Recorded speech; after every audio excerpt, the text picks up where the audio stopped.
Welcome to episode 2, Safety First, of Growing Our Future Weakley County Schools podcast. I am Erica Moore, Communications Director for Weakley County Schools, and I'm joined here today by some very special guests, including Director of Schools, Jeff Cupples. Thank you for having me. We're excited to continue what hopefully will be a growing way to communicate with Weakley County and sharing the news from our school system. Awesome. Before we introduce all of our special guests, I do want to go ahead and talk with Mr. Cupples today about some updates and all things important, school safety, right? That's right. As we launched this podcast, again, just another platform and format to communicate and get into some topics that affect Weakley County schools. We knew one of our priorities daily is safety. It's 24/7 when you really think about it. And so we wanted to launch the whole thing with this particular topic, safety first. I know when I got hired, one of the 3 goals that I had was safety first, early literacy, and being career ready. And so the first thing in that obviously is safety. So before we have our special guest on, I did want to just share some updates with our citizens throughout Weakley County and our schools. Number one, if you are visiting our school system in the next couple of weeks, hopefully after September 3rd, on Labor Day, we're going to be going live with a new controlled access system. Last July, we had a law went into effect a year ago, July. We had a law go into effect that said all exterior doors should be locked. Well, that's common sense, and we were already doing that. But the state did put a fine on that situation. So there was obviously an increased accountability. We 100% agreed with it. But to make sure we don't get into the financial side of that, as well as increasing the safety with the door checks that we're already doing, we've purchased a system that will essentially put a sensor on every one of our doors throughout every school.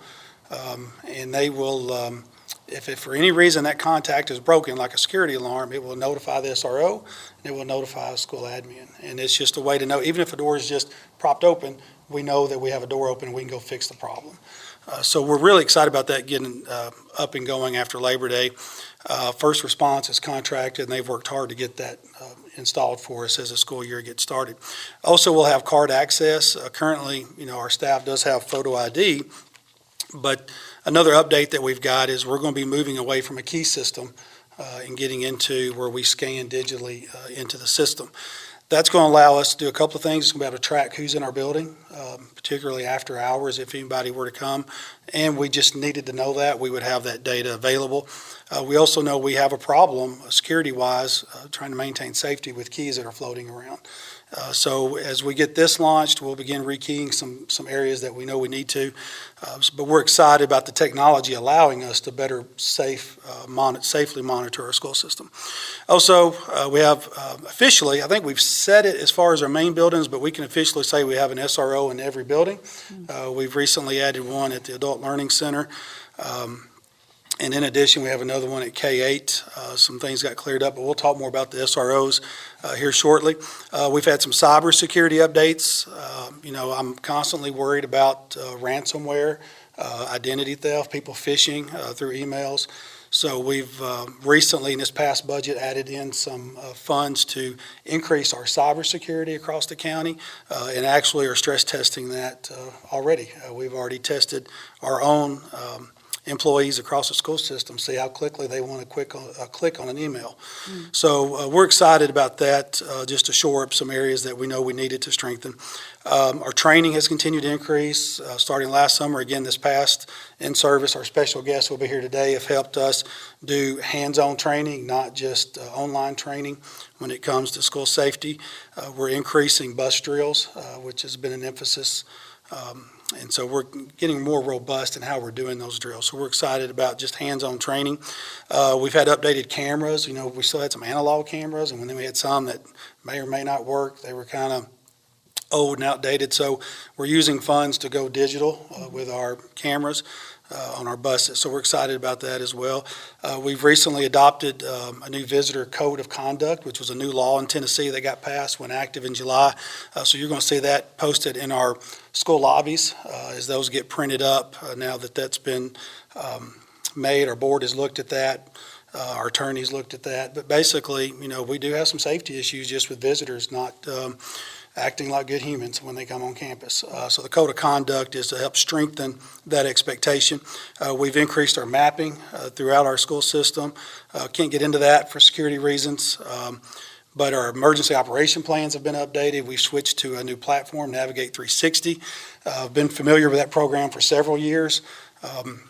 Fortunately, in this school system, we've been able to switch to it. It's the first time I've been able to use it. Very user-friendly and pretty well all-inclusive, too. So we're excited about our operations plan operating through Navigate 360. Bullying and harassment, that's something we want to always continue to monitor and increase. Ms. Lorna will be on later on in the podcast to speak a little bit more in depth about that. But we've got programs that are throughout each school, and a lot of them are specific to the school and the needs and the age band of that school. But that's something that we're continuing to improve on. And then just the overall mental health aspect that we've been dealing with that's increasing. And, I'm proud to say that we have one of the most robust mental health capabilities as a school system with our school support program than anywhere around. Like, I would put it up anywhere around us. And so there's a lot going on in safety, but ultimately it comes down just to day-to-day relationships is what makes it work. But we're excited about where we're going with that and how we can improve that. And obviously, a partnership is a big part of that. So with that, I want to hand it back to you so we can get our guest on, because that's who we want to hear from in this podcast. Today, we're excited to be joined by some very special guests. First, we have the Sheriff of Weakley County, Terry McDade. Thank you so much for being here. Welcome, very welcome. We also have City of Martin Police Chief Phillip Fuqua. Thank you so much. Thanks for having me. And the Director of Safe and Supportive Schools for our district, Ms. Lorna Benson. Thank you. Ms. Lorna, if you don't mind, we're going to go ahead and start with the conversation with you. When we're in terms of safety and safety response for our school, what does that really entail? I think the first comment that I'd like to make with regard to that is that school safety is not just about one thing. I think when a lot of folks that aren't necessarily attached to the school, when they think of school safety, they think of one thing, and that would be an active assailant. But actually, school safety is this huge umbrella.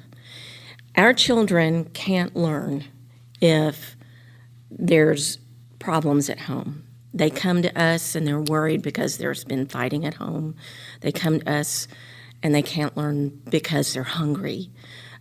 So schools now have to address and do address to the best that they can the students' whole social, emotional, and mental health, and provide supports for that, which ultimately help to remove barriers to learning.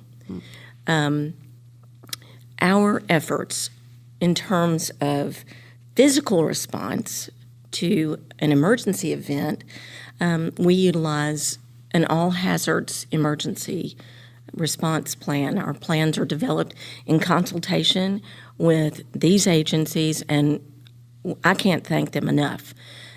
Each and every one of the district's plans are built based on consultation and guidance from them. We hope we never have to have an emergency response, but if we do, we want to know that we're ready to make things as easy for them to access us as we can. Right. The all hazards approach, to help get the information to parents, we've created a frequently asked questions brochure, and it's available at every single school. But it discusses such things as our protocols for shelter in place in case there's inclement weather, reverse evacuations. Again, inclement weather, we would use that if we've got kids on the playground or athletes on the field. A reverse evacuation would bring them back into shelter. Shelter in place. There could be any number of reasons we would use a shelter in place. For us in the New Madrid Fault region, that would be an earthquake. So we prepare.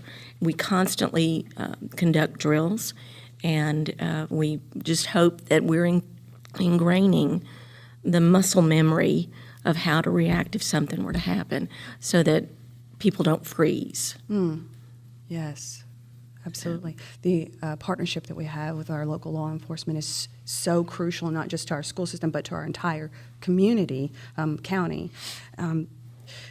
Sheriff McDade and Chief Fuqua, for the last 2 years, we've been operating under an SRO grant.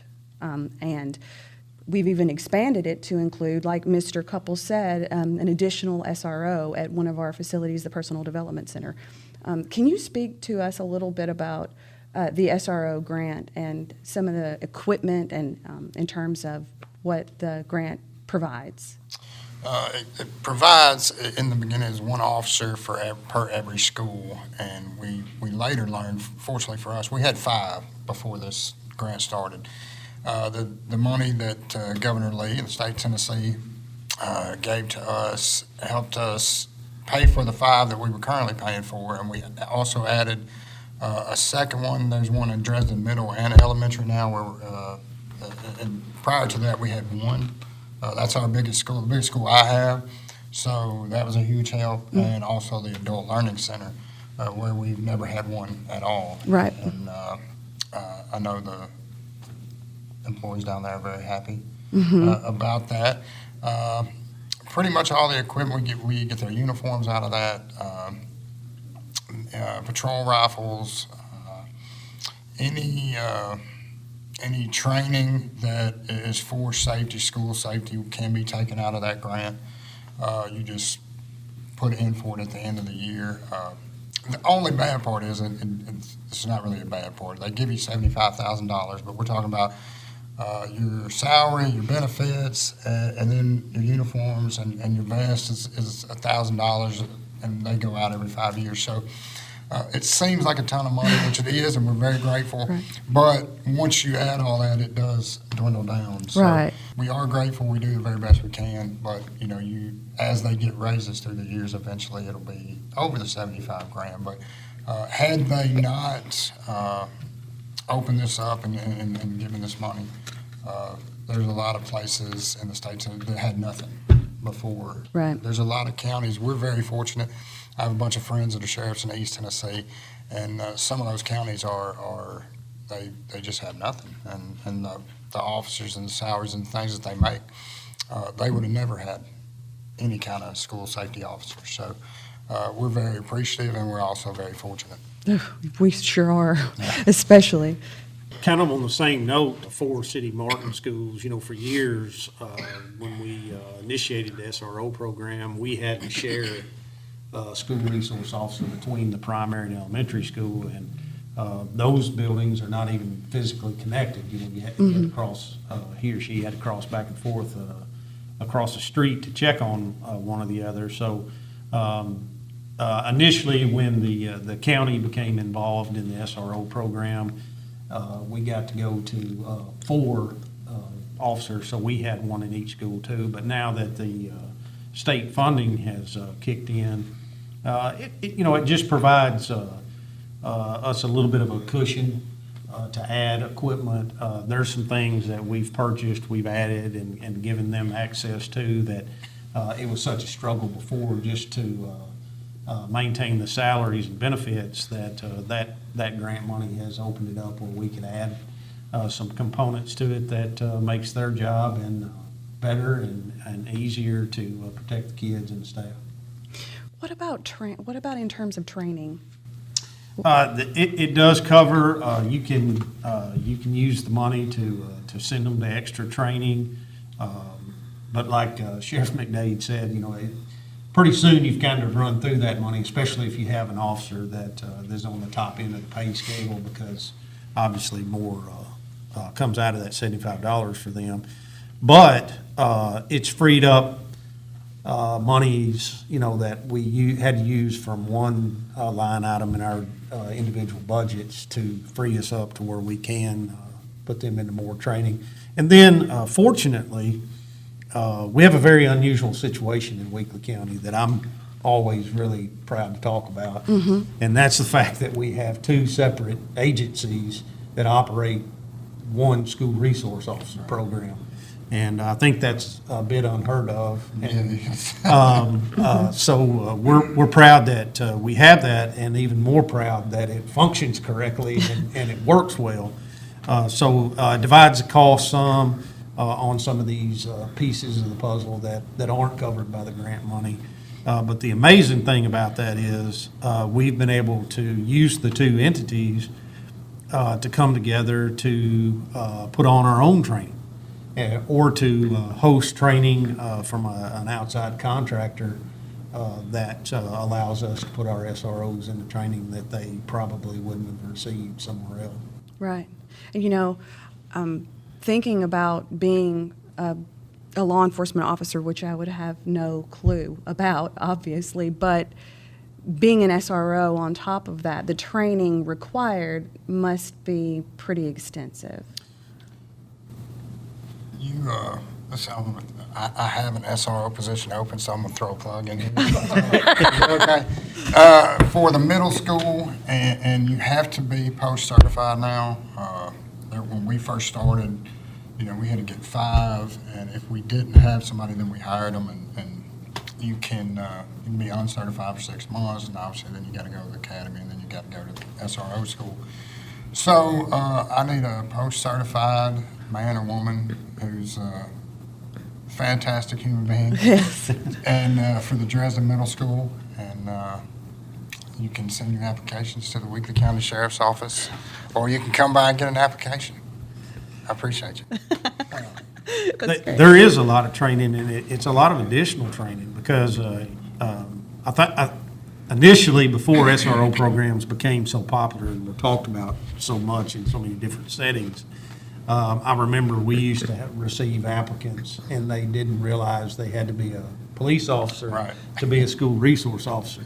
And you absolutely do. And so you have to do all the basic training that all of our street officers have to go through, but then the first one is a requirement for a 40-hour basic SRO school, and that kind of gets the ball rolling. But then they're required, in addition to their normal state requirements to retain their officer certification, they have to have a 16-hour SRO refresher course every year.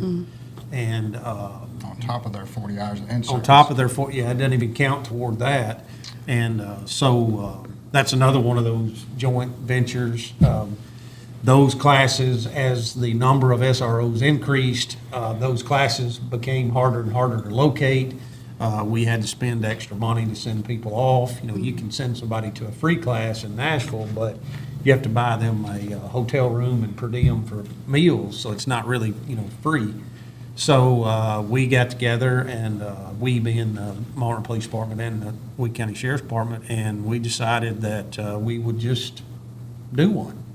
So now I think we just finished our third one, and so every year. The curriculum was come up with by Chief Fuqua, Well, who had a big hand in it. it meets state standard. We have a state guideline, so that's good. And so we do a 2-day course. And a lot of these SROs have the opportunity to go to the Tennessee NASRO convention every year, and there's a lot of great training there. But seldom is it hands-on. There's just so many people at a conference, they can't do things like that. So we've put in some pieces where we travel to different schools in the county, and they train in a school facility together, both deputies that are SROs and city police. And then all of a sudden that imploded, and now it's O'Brien County Sheriff's SROs are coming, Union City PD's SROs are coming. Had a couple from Paris this year. So I feel like that's a good thing, because if there's ever, hopefully not, but if there's ever some type of catastrophic event, you're going to have to pull people from other agencies in to help. And I just can't think of a better way to be prepared for that than everybody training together. So smart. I will echo that, and I will say, even if you know them or don't know them, it doesn't matter. 5 counties over, if we ever had something, they're going to be here. And it's also a good way for us to learn how to direct them when you got 150, 200 law enforcement officers that show up. And we had one, it was a couple of years ago, the Martin, Westview, yeah. And, yeah, because you had to quit digging holes in your yard to show up there. And I would say at least 80 to 100 people were there. And, Wow. And you know, they just came to help. And that's the mentality of a lot of, and that was Highway Patrol, that's other counties. And if it's real, I could only imagine. And you're appreciative of it, but it can also get chaotic. And, you know, we just try to figure out the best, because they're going to be asking somebody that they see that has a patch that says the city of Martin or Weakley County, what do you want me to do? Right. And while we appreciate it, it's better to, if we know them, work with them, and know kind of how each other interacts. That, I think it'll go a lot smoother, Right. if that can go smooth. And now, Tennessee Homeland Security, our Tennessee Homeland Yes. Security Yes. folks have entered the picture, and they're meshing with us and doing some training with us as well.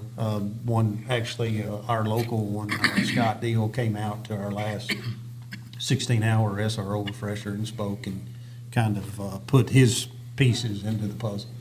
Wow. They have a lot more money and better tools than we do. For instance, we had a little issue at Greenfield School.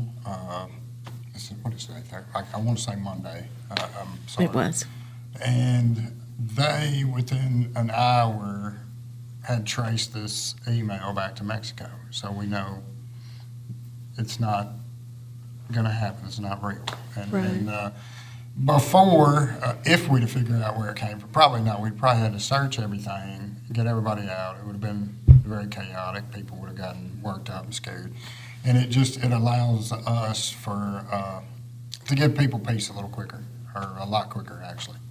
Right. So we're very appreciative for the Homeland Security. I guess I should say Governor Lee again. Yes. We appreciate you. And in the beginning, when they first started, I thought, what are they going to do? You know, just walk around checking doors? But they have a lot of capabilities, and they're very helpful, and we're very appreciative of Scott and all the new agents. Mm-hmm. Very thankful. We had a similar deal with the threat at Westview a couple of years ago, and they were in their infancy then. The Homeland Security Department was in that respect, and fairly quickly, that's how we got the information that it was a swatting call and that it wasn't real. Well, that's a game changer, because everybody went to that call that day. We thought that that's what we were going to. Right.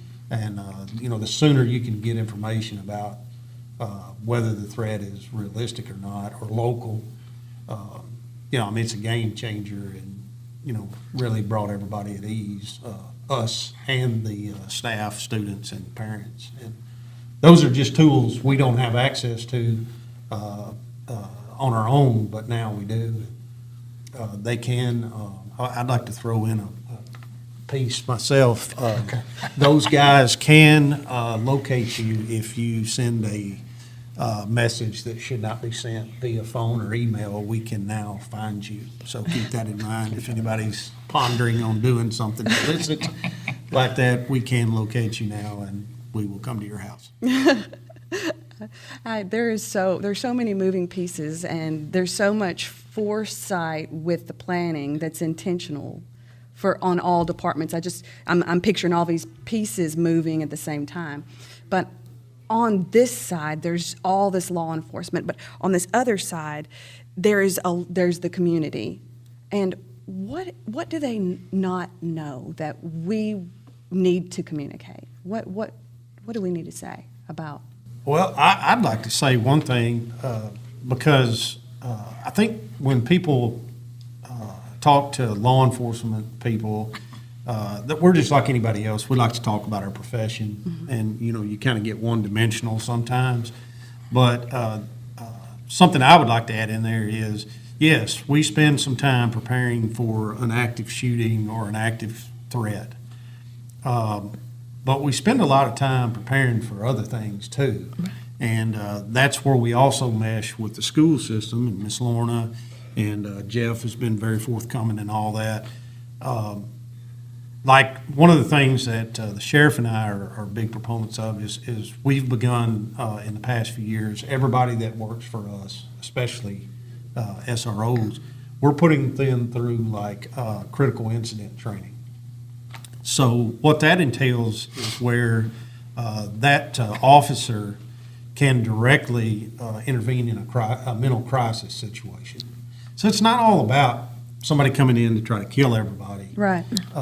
It's like Miss Lorna alluded to earlier in her statements. It's multifaceted, and so we're training those people just as much on how to deal with those situations because it's all related, and nobody becomes an active threat that didn't initiate that situation with some kind of mental issue, from something that happened at home, something that's happening at school or somewhere else in their life. So if we can head that off at that point where that officer can talk to them for a minute and get enough information to know what type of help they need from the school system or outside the school system, and everybody has access to those resources now. You got to know when you need them and That's right. when to apply it. And that's a big piece of the whole thing, too.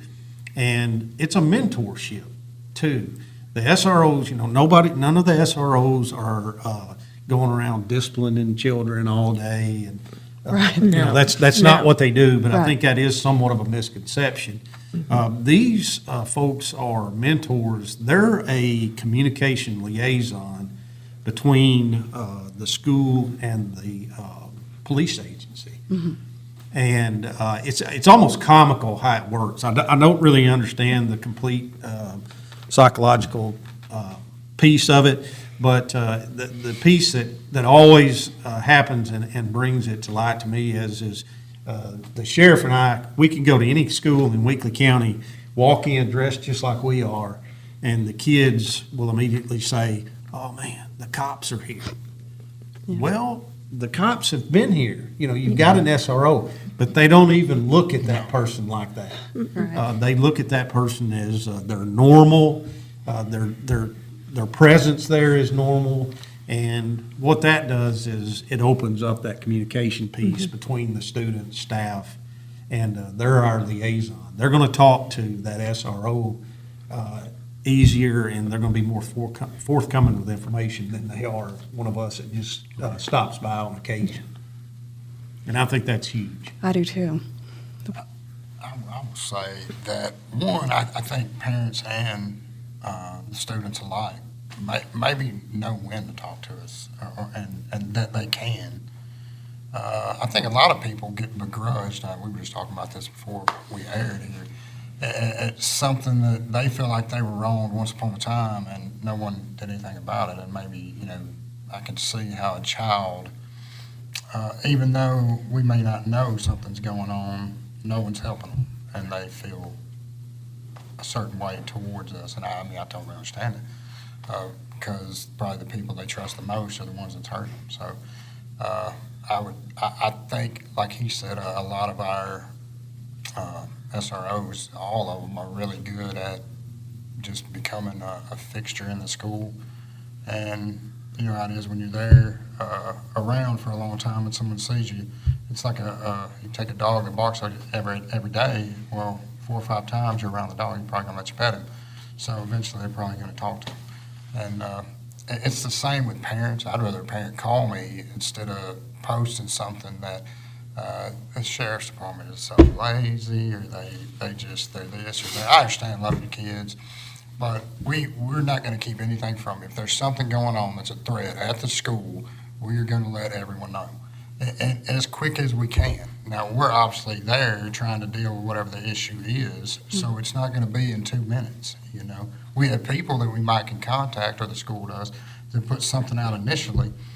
But in the beginning, we're all just trying to act. Right. And I just, a little patience sometimes would be appreciated. Also, I have to look at it like, well, that's their baby. So they want to know right now, or they're going to drive 200 miles an hour across the county and to get to the school, which also makes it problematic for us because then we have to get out of our car to walk because there's so many parents at the entrance of the school before we can even get there and assess the situation. And that's happened. It happened at Greenfield last year over a hairbrush handle that a child thought was a gun in someone's bag, and it turned out it was a hairbrush. Right. You know, and I bet there was 100 parents there because of the phone that the child had in the room that started texting her parents, and then everyone texted everyone. And everyone knows I'm not a big fan of the phones in the school, and I voiced that. It didn't go very well, but I just don't think it needs to be in the school because it can be problematic. But these are the issues on top of the main issue that we have to deal with, and it's a lot for until someone gets to Westview or something's going on. Phillip has 12, 14 people. Right. You know, if you're on day shift. It's the same in any. I mean, we have the SRO, and then you have the city PD who's going to be there the quickest. And the smaller cities, well, they have 1 or 2 people working. So you can't deal with 100 parents. You know, and I just ask for a little patience, and I totally understand both sides of it because that's their pride and joy. You know? Absolutely. And they leave it up to us to take care of it. I promise you, we're trying to take care of it the best we can, because the last thing any of us want is somebody to be hurt or something terrible to happen because we missed something. And I hope the people in the county know that, and I know how hard Phillip works, and I know how hard I try. Phillip's way smarter than I am, but I try really hard, and I that's one of the things that I wanted to say when I was here today is just to the families, just to understand that we have a lot going on when something bad happens, and we're not holding anything from you. I'm so glad that you said that, and it kind of leads me into a question for you, Miss Lorna. At the end of the day, we're talking about children. You know, we're talking about minors. Can you speak a little bit to that, the privacy and the rights of a minor child? Well, I'm tickled to be able to try to address that question. We're bound by law that prohibits us from disclosing the outcome of any investigation that we conduct. Because they're minors, we can't release their names to the papers. We can't release the disposition of any disciplinary action if it was taken. So where an incident occurs and parents may think that nothing's happened, I guess I want to say just because we can't say that something's occurred or not, or so that disciplinary action has occurred or not, doesn't mean that it hasn't. It means we can't break the law.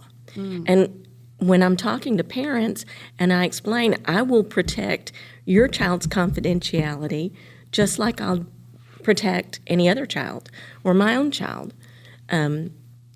It's there for a reason. Children are learning, and part of learning is making a mistake.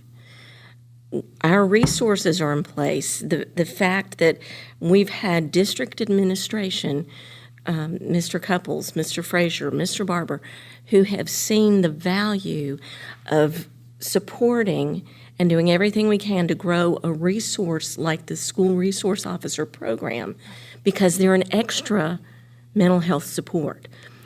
The fact that we've been able to put additional student support professionals throughout the district, because our children, especially since the pandemic, are coming to us with far and away greater and greater anxieties and fears, and they haven't been taught how to regulate their emotions. That's what we've got to do now. Before we can get to the academic success that we want every single child to experience, we've got to help them identify themselves and the proper way to handle their emotions so it's in a positive light rather than possibly lashing out. One thing we haven't touched on, but it's an important part of safety, and the sheriff mentioned phones. Our children are in a time in their lives. This whole society is addicted to screens. Studies are showing that it is rewiring children's brains, and it's in large part causing dysregulation issues. We're working with it the best we can. We're so fortunate that our mental health supports not only include student support professionals that are district employees, but we've had a long-standing contract with a community mental health provider, Cary Counseling Center, for what's called a student support program, student assistance program. That's free to any child that's enrolled in our district. It's a series of an evaluation or a short social history, and then a short 3 to 5 visits. If that child needs something else, it could be a referral possibly to a PCP. Maybe they don't have a family doctor. It could be more in-depth mental health services. That student assistance counselor or that student support counselor can help that family identify the most reasonable and appropriate, best fit resource in the community or as close as possible for that child. Another thing that we've got that I didn't mention earlier is we have a food pantry that is district-wide. It is for children and anybody in our district, in our district family, who may have food issues. But our school counselor, our student support professionals will help. The building administrators will help families get connected to any of those type resources. Along with our backpack program that has been serving our schools for many years or so, that extra additional resource for food is so crucial. And yeah, we're absolutely blessed to have it. When we're talking about the community, this is, I know we need to wind up. We could talk about this all day, but just in trying to wind us up here. If God forbid something should happen, what do we need the community to know to do? What is their responsibility as participants and active part of our community to keep our students, faculty, and staff as safe as possible should an incident occur? I think the sheriff brought up a good point. The first thing is to give us a little patience. I know it's huge. It's a big deal. That if anything, there's any type of potential threat. But there are so many pieces that have been trained for and that are going to go into play in a very short amount of time that we do our best on communication. That's a huge deal with me. I'm gonna send something out. You can, look at our Facebook page. Something's gonna come. It may not have a huge amount of detailed information in the beginning, but I just want people to know that we're there. We're trying to figure out, the assessment of the threat, but it does not help the situation if we get bombarded by traffic or parents, whatever. And just to give us a benefit of the doubt for just a few minutes and let us assess the situation, because there's two sides to those incidents. There's an incident that hopefully we never have that's real, and there's lots of steps that have to be taken there. But the downside of it is these incidents like the swatting incident that we had at Westview a couple years ago, it disrupts the school day. The threat wasn't real. We determined that fairly quickly. So, let's don't let that ruin the entire process of the day. Right. And as soon as we get intel that we know that it's not a real threat, I promise we're going to pass that along. We will, the school system will. The thing I'd like to kind of finish my talking about is I would love to sit here for about an hour and tell everyone in the community all of the pieces of this puzzle that the school system has provided and put into play, and the stuff that our two agencies have put into play. But for security reasons, I can't tell that. That's And that makes me sad because it's so exciting to me when I get to thinking about it. But the thing I want to do is I want to assure the people of the community in Weakley County that the school system does a world of stuff here in preparation and for the prevention of these things happening. And the communication piece between the school and our agencies, it's always been good, but it has flourished in recent years. I think we all realize that this is not a one-dimensional response. It's going to kind of take all of us. Yeah. And everybody in law enforcement, we're very fortunate in our area, but, you run into, egos and departmental issues, from something that happened 15 years ago or something. But I can say honestly, we're not in that time. And everyone wants to help each other, and there have been an amazing amount of efforts put forth from everyone involved. And it's even outside entities, just like Ms. Lorna was alluding to. We have counseling people that they don't even work for the school system or the police department. We're training policemen. Everybody, in recent history, they wanted to defund the police department and hire more mental health professionals. Well, hey, you can analyze that from a couple of different directions, but the way the sheriff and I looked at that, well, let's train our officers to have some experience in mental health assistance, and then you got both in one package. They're not going to be able to do the whole deal, but they know the resources, they have contacts, they have some basic information about who to bring in, and I don't know. It's been an amazing deal for me since I've been involved with it for the last almost 9 years. How all the pieces have been put together, and so many groups are responsible for all these pieces, but it's never overly complicated, and I don't know, the communication is good and everything seems to mesh. And I'm very, very hard to please, and I feel there's always room for improvement, and we're Yes. always going to continue that. But I can honestly say that currently I feel very comfortable at what Weakley County as a whole is doing for school safety. That's wonderful. Thank you so much. I would agree. I said some of that stuff earlier. I agree 100%. We get along so well because we've been friends for 24 years, and went to the police academy together, and we know one another pretty well, probably too well. And I can call him for anything, because I said, this is he has a ton of knowledge, He may not look very smart, okay, but he is highly, highly intelligent man, and I appreciate him, his friendship, and Martin PD, we all get along very well. And like he said, there was a time years ago that we both came through when that wasn't the case. A lot of agencies, because of whatever reason, didn't get along, and you never know when you're going to need them or they're going to need you in a life or death situation. Life's too short for one agency to think they're better than another agency or one person. And so we preached, he and I probably both preached that. I preached it for 2 years since I got in, and I know him well enough to know he's probably been preaching it for years.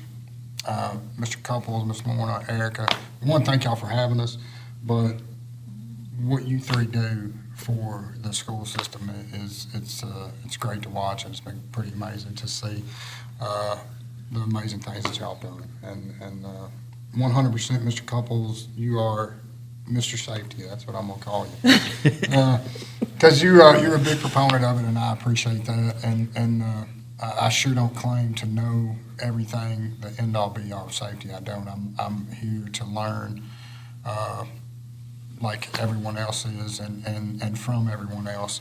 And I just want people to know that we're here for you. The last thing we want is for anything bad to happen. And if I think about it too long, I get a little emotional, because I don't want to be one of those places on TV that they're talking about. Right. That it's just a debacle, something happened and it was terrible, and we just want the best for the citizens and students, and well, sometimes we need a little help, and the help comes from the parents and people being patient with us, and just a little understanding sometimes. We can't solve everything, but we will try as hard as we can every day. And I appreciate y'all having us and giving us a chance to talk. Thank you so much. What a wonderful conversation. It's been so enlightening for me and educational, I hope, for all of our listeners. Lorna, do you want to say anything else?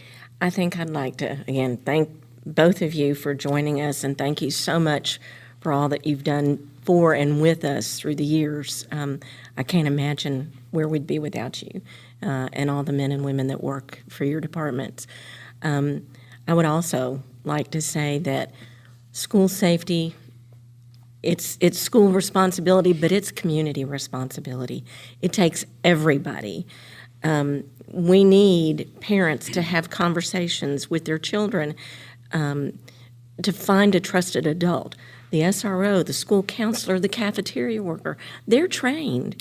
They know that if a child shares with them a fear or a concern, they know who to take that information to in the building. But we can't address things if we don't know that they're out there. If you don't feel comfortable, if your child doesn't feel comfortable talking to a person, we've subscribed for a long time to an anonymous reporting site. There are 5 different ways that an individual can report a safety concern.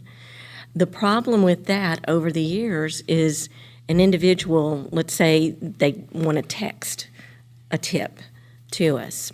That's wonderful, and that's what it's there for.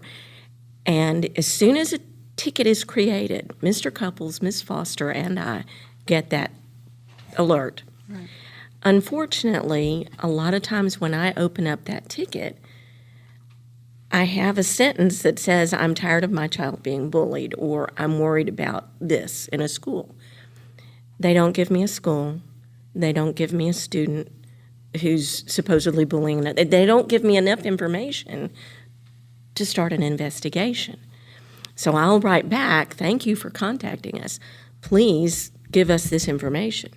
And I can watch that ticket. I can click a button and watch that ticket.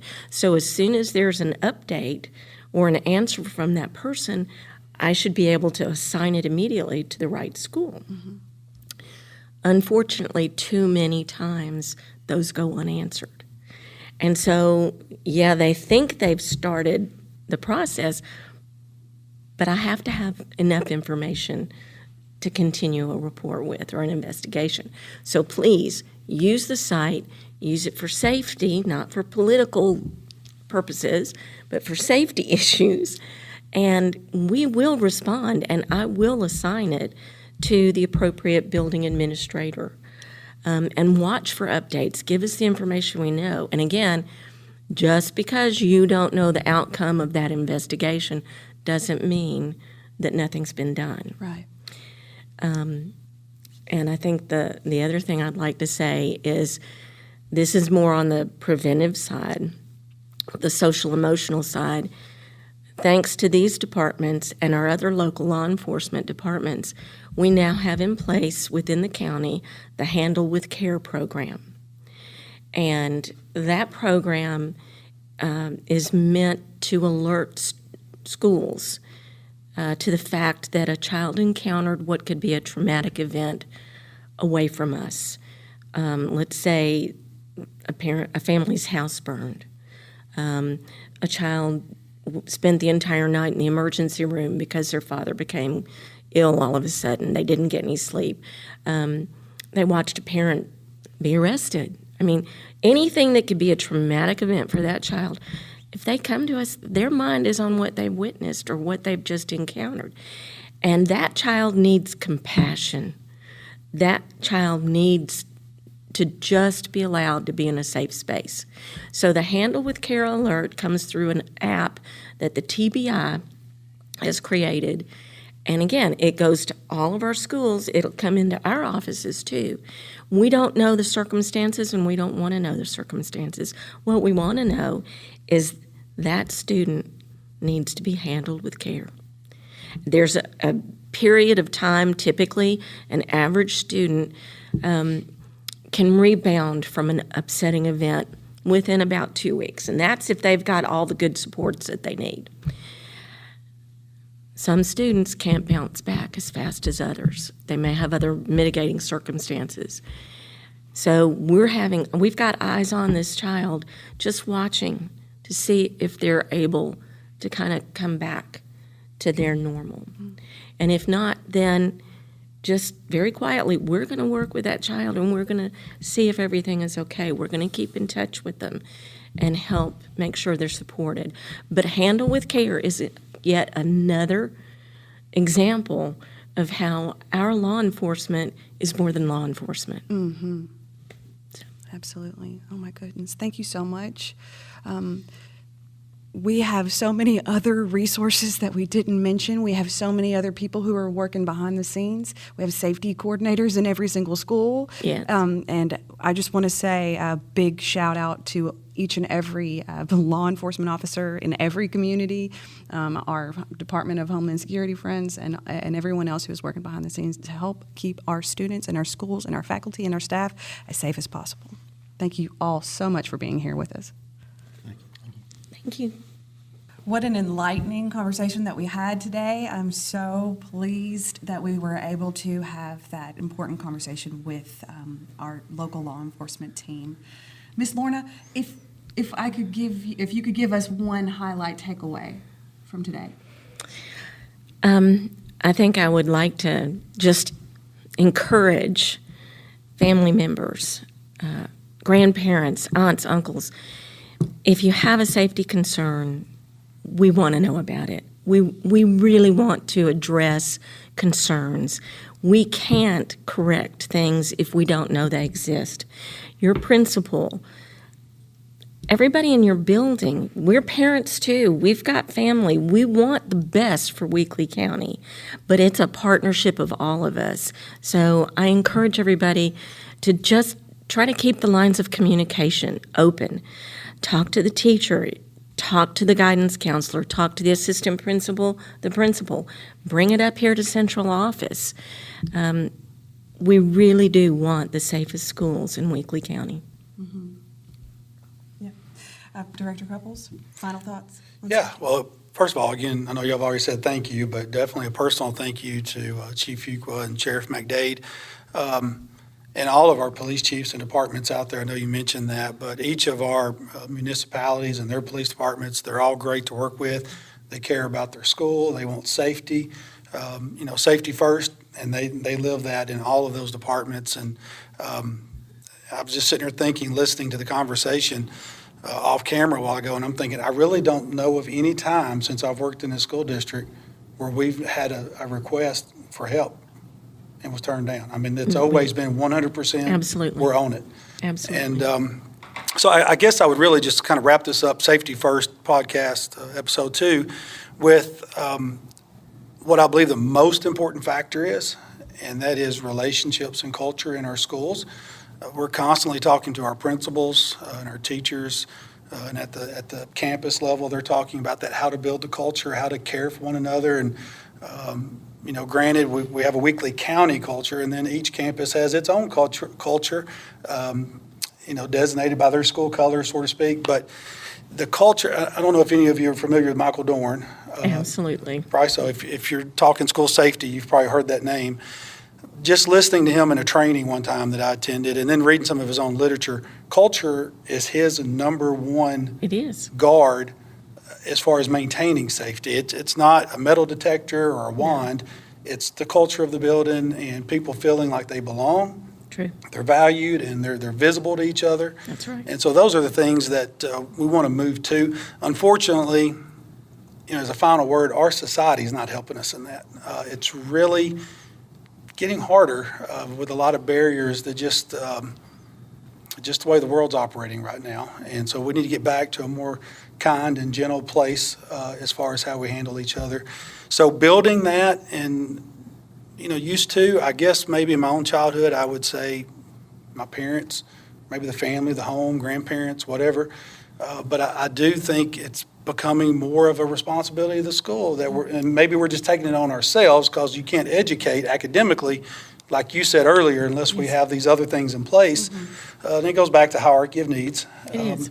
But I feel like we're having to take on a bigger responsibility to actually train how to act and how to treat and how to be empathetic and sympathetic. So I would say how we achieve safety moving forward and continue our progress is safety, number one, has to be a priority.